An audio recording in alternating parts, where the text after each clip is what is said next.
My name is Caitlin Roa. I'm the director of the Data Science and Human Behavior Master's Program. Thanks for joining us today.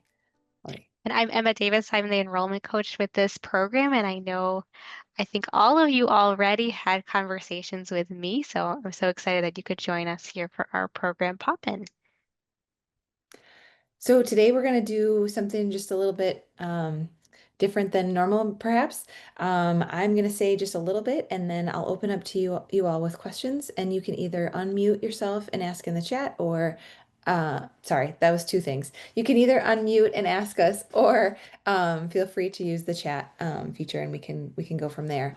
So feel free to stop me at any time if you have a question. Otherwise, I'll just share a couple things about the program that you might not have heard before, and then we'll turn it over to you guys.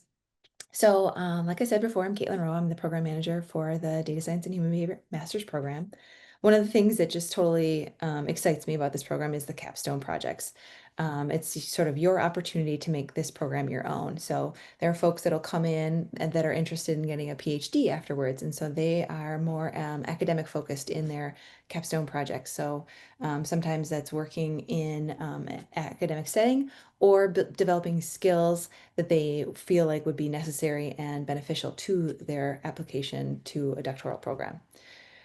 And then there are plenty of folks that come in and are interested in industry, and so whether that's a nonprofit or a for-profit or a government agency, perhaps, we try to set them up with either their most interesting sort of data science challenge, or perhaps it's a project that they can build the skills that would be transferable to whatever their next step is. I'm trying to think of other things. It's sort of like matchmaking when we're trying to figure out what your interests are and what data science challenges might be the most beneficial to springboard you into your career. I'm just going to go over some of the projects that students are going to be that students are graduating in a couple weeks are going to be doing. So, or are going to be presenting in a couple weeks and graduating. So, this cohort started last fall, and again, they have a fall, spring, summer, and then they graduate in December. It's short and it's a wild ride, and they learn so much. So when I share these sort of titles, please don't get overwhelmed, because I promise you this is not something that they could have come up with upon entering this program. But one of our students is really interested in mental health and also going into a PhD program, and her title for her project is Identifying Predictors of Recent Non-Suicidal Self-Injury, a Machine Learning Approach. So she's taking a machine learning approach to try to figure out if we can predict if somebody might be self-harming.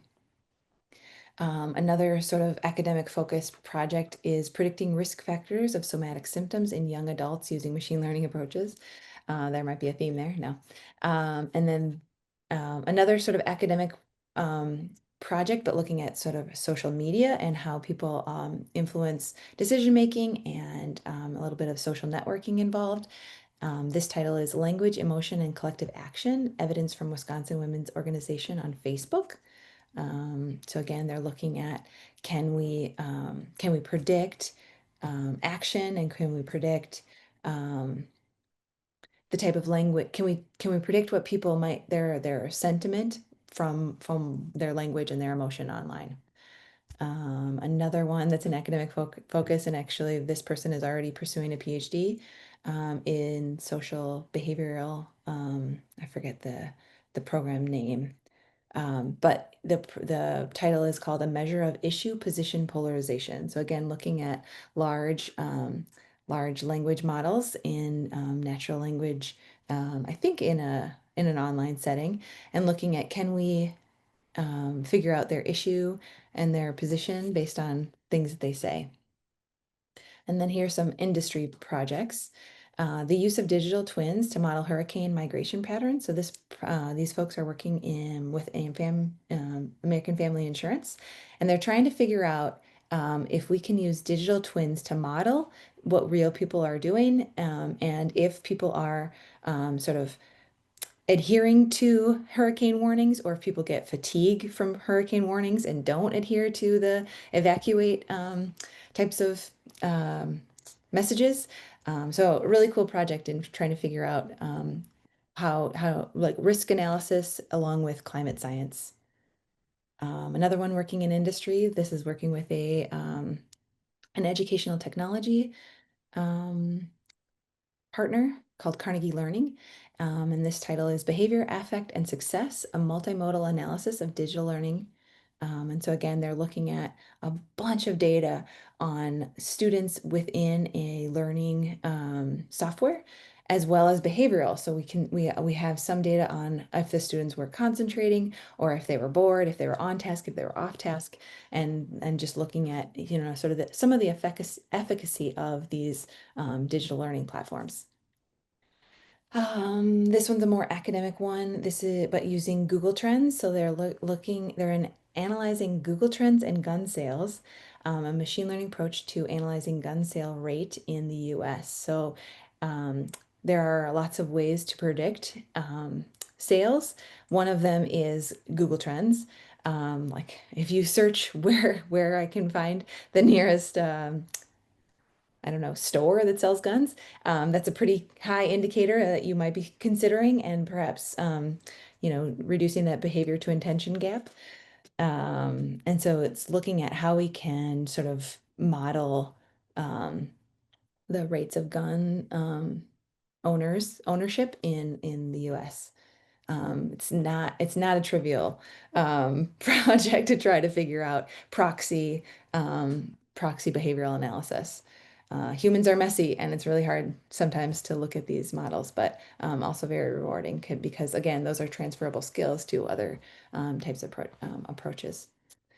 And then the last one I'll talk about again, this is a little bit more academic in nature, and this is looking at a really cool data set on the collegiate women volleyball athletes. And our UW volleyball athletes are pretty awesome.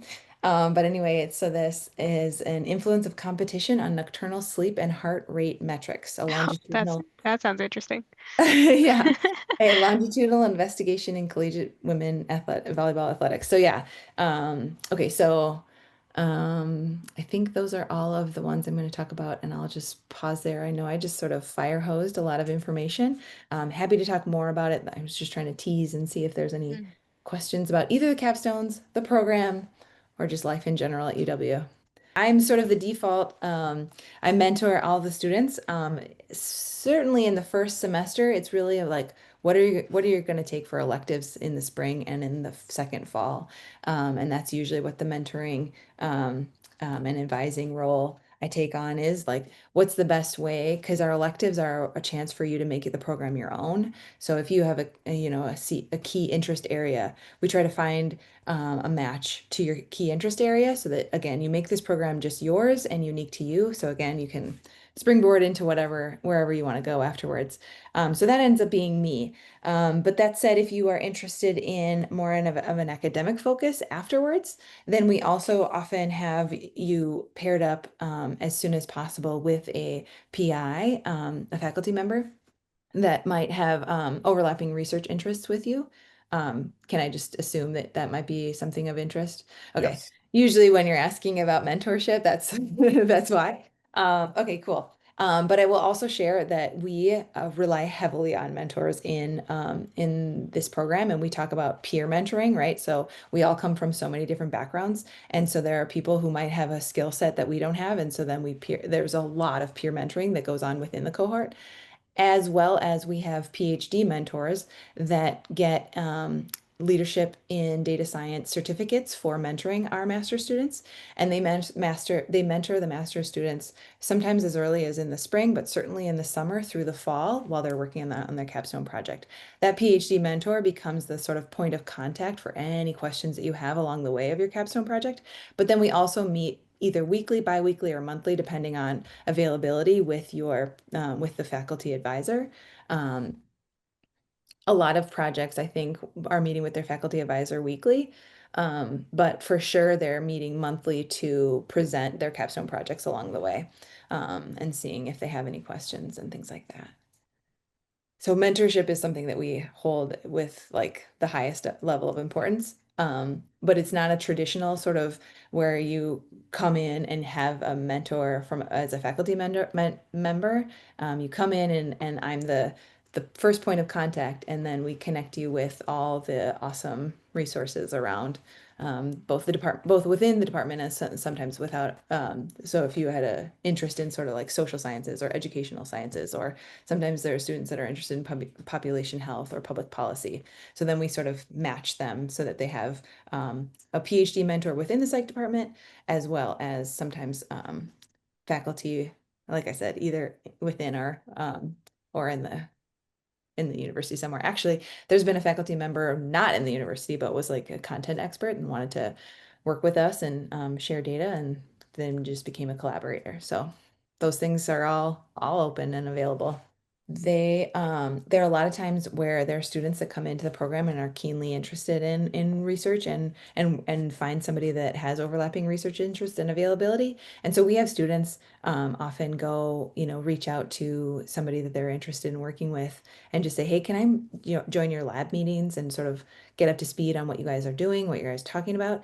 And then you can sort of pepper in like, hey, I have these awesome skills that might be really useful to your papers. Like I could I could do some of the data analysis, especially if that's what we really try to do with students that are interested in a PhD program, is try to get them involved in papers that might get published soon. So that, maybe you can do a data analysis that sort of helps to then just add on to their paper, and that it wouldn't be too much of a writing burden for them to include that data analysis into the paper. And so then you get sort of, some authorship, and then you can put that on your CV for your application.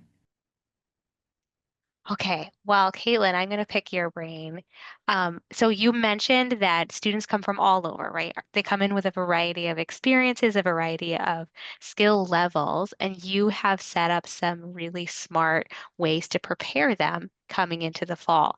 Can you talk to us a little bit about that summer before, how you gauge their knowledge and how you support them as they come into the fall term? Yeah, thanks for that.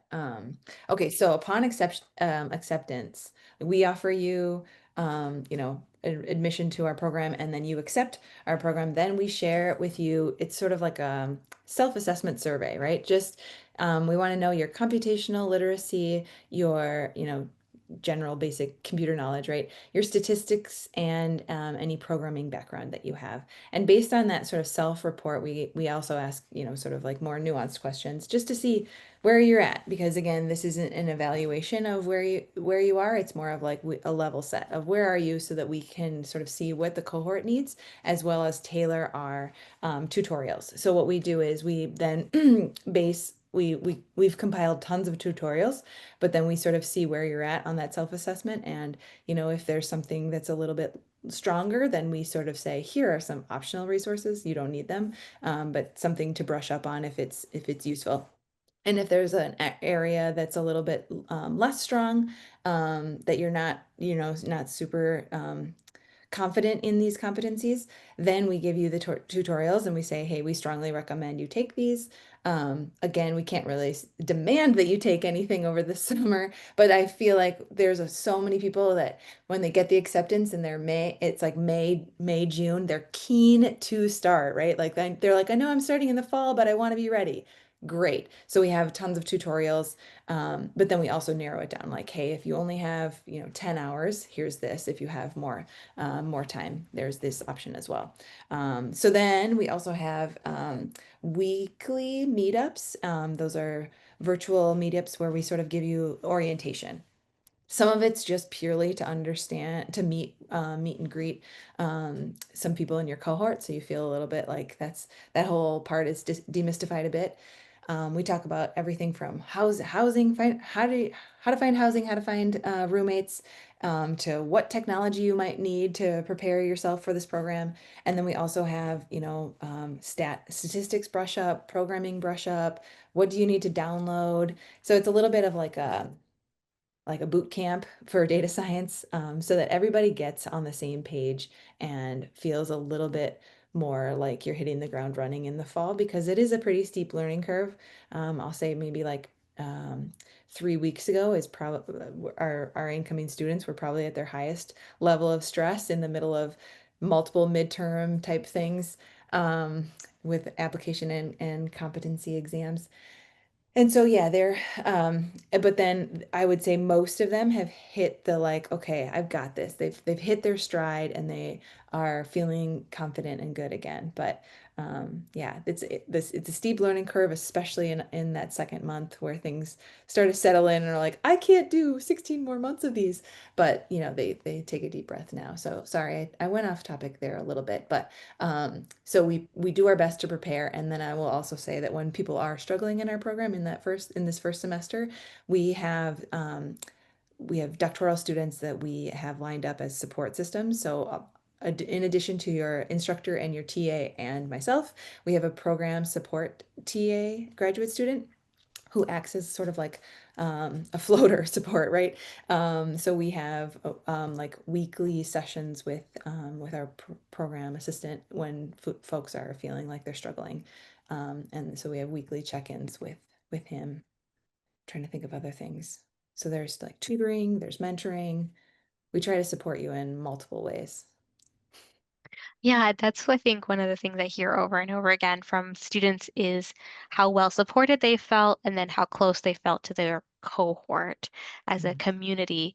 Can you touch a little bit, and you already did talk about that summer before those weekly check-ins, but how do you see community being built and people coming together throughout that year as a cohort? And do you have any intentional things built in to build that? Certainly a lot of intentional, right? So like those virtual meetups really do help to sort of get the name and the faces Mm, so that people see names and faces before they even meet them in person. But then we also have a welcome week. And so that's the week before classes start. And we start with, just like a tour of campus and then an ice cream social. The ice cream social is on our Memorial Union, probably the heartbeat of campus, one of the most beautiful areas because it's right on the lake and it's gorgeous, especially in the summer. right, it's gonna Um, say the best time of year is when people get here. Yes. So beautiful. It's so warm. Yeah, so um and then the next day we have an orientation to the program, learn about the resources on campus, the professional development resources, the data science resources, learning about the community, both within the department as well as in the wider UW campus. And then of course we have lunch and then we break for a little bit. We hear from the folks that are about to graduate about their capstone projects, and then we go out and we have a social hour. Again, it's a really great opportunity to quickly meet people, and the cohort size is pretty small but also like big enough, so it's usually between 20 and 30 folks, so it's enough to find some friends and find people that might have very different backgrounds from you, but an opportunity to come together. That after the sort of like the week long boot camp type orientation week, welcome week. Um, about 2 or 3 weeks in, we usually have like some social event, whether we go to an arcade, or we go bowling, or we do something where, people can, have social connection. I will say the current cohort had a Halloween party, which was great because there were some international students that had never had a Halloween party or been to a Halloween party before. So it's like just a great way for folks to come together. And I know, sorry, that wasn't a great way that was a great way for folks to come together. That wasn't my intention. That was just like they just did that because they're really cool. The cohort that's graduating have gone to sporting events together. They've gone to the football games. They've gone to some volleyball games. They're really active. They go to the farmers market on Saturdays together. And so sometimes, so I do a lot of intentional community building in the front end, and then I sort of back away and let them organically create their community. And we have a Slack channel, is that's a really nice way, before phone numbers get exchanged, of just being like, hey, we're doing this, or hey, if anybody's interested, we're going to meet at this library, or so that's a pretty active community as well. Thanks, Caitlin. I hear a lot from folks who one concern is what happens after graduation. How do I find a job? What kinds of jobs are people finding? And the resources I mentioned are UW-Madison has career counseling for all graduate students. We have career fairs. We have connections through LinkedIn and Handshake for networking directly with UW-Madison alumni. Are there any resources for postgrad that I'm forgetting about that would help someone find a job after this program?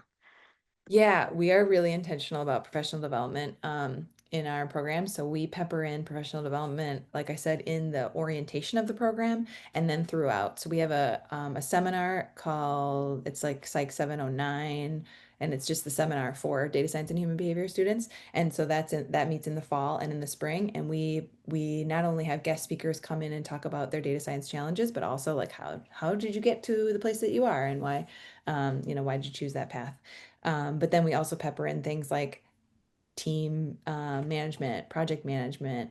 There are people that come in with those skill sets and people that don't.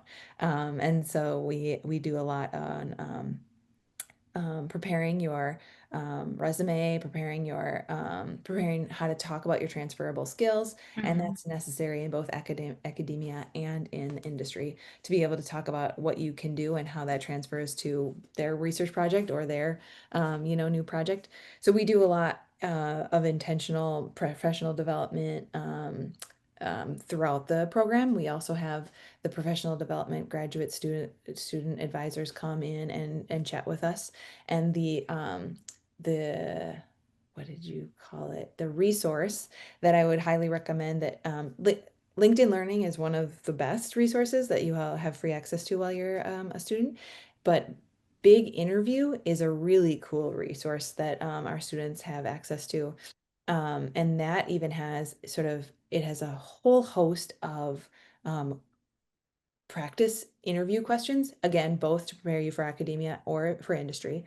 Um, and then there's even an AI feedback.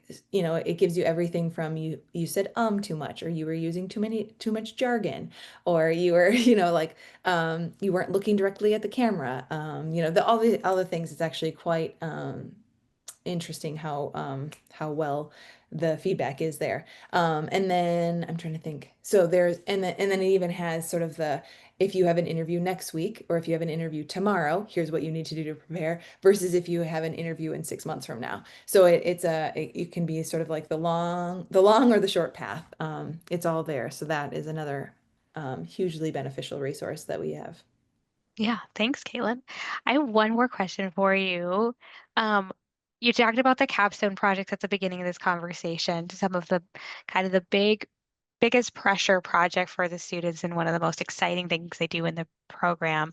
When you think about the stages of the capstone build up, what things are due along the way, how do you introduce them to that so it doesn't feel like get this thing done, right? I know you have it broken down into really digestible pieces along the way. Yeah, so in the fall, their first fall semester, we began to just think about interests. What are the data science interests? What are the data science challenges that you're interested in? What kind of things pique your interest? And then we do sort of like mini project pitches then. And based on the interest, then we bring in guest speakers that might have interesting data science challenges. And then in the spring, you have a mini project. It's about 10 weeks long, and it's supposed to be a low stakes opportunity to sort of cut your teeth on a real world data set. So when you're learning about data in statistical analysis and in machine learning and in programming, when you're learning about these in your classes, you get these nicely curated data sets. Never ever will you ever see nicely curated data sets in the wild. So this is the first opportunity to sort of see what like missingness looks like, what just like when you're trying to do some sort of longitudinal analysis and then all of a sudden your 1,000 participant data set goes down to 40. What do you do when you have when you have that much missingness and when you have just messiness?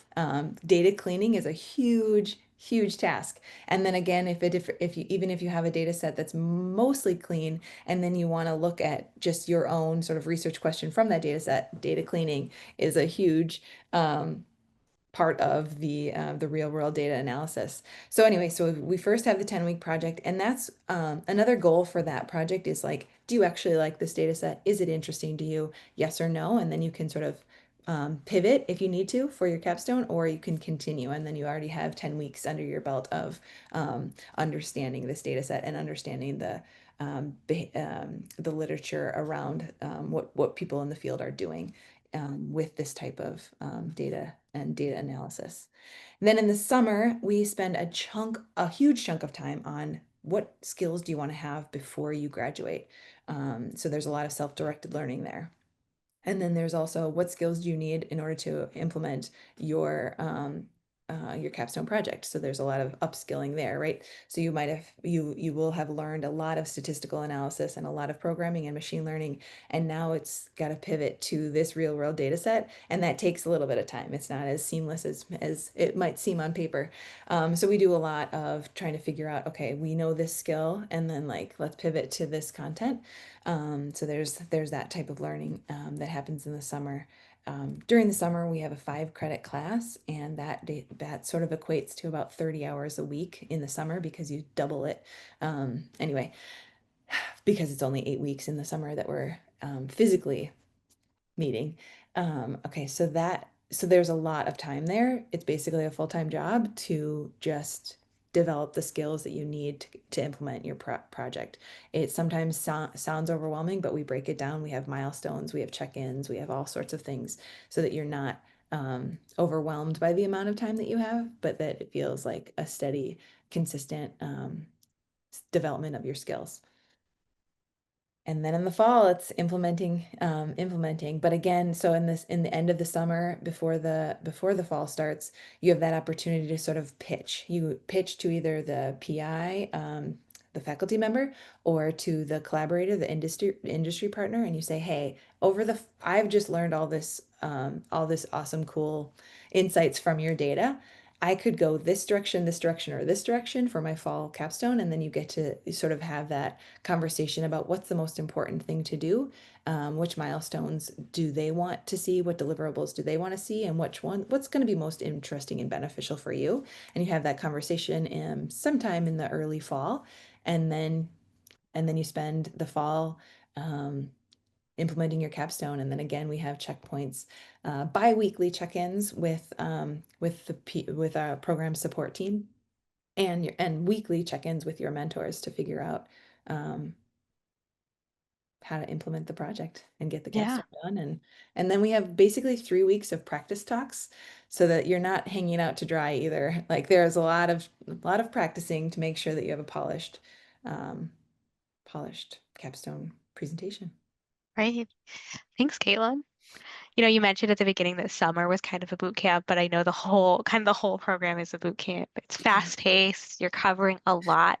Our students have said it's a tough program, but they come away with a ton of content and um, skills that they're able to take into the real world. Mhm. So, questions that have arisen from our attendees today. Okay, well, that's all I had for you today, Caitlin. Excellent. Well, thank you all for joining. And if you feel like you have other questions that bubble up, please feel free to contact me. Yeah, or contact me as well. Feel free to. Thanks for popping in.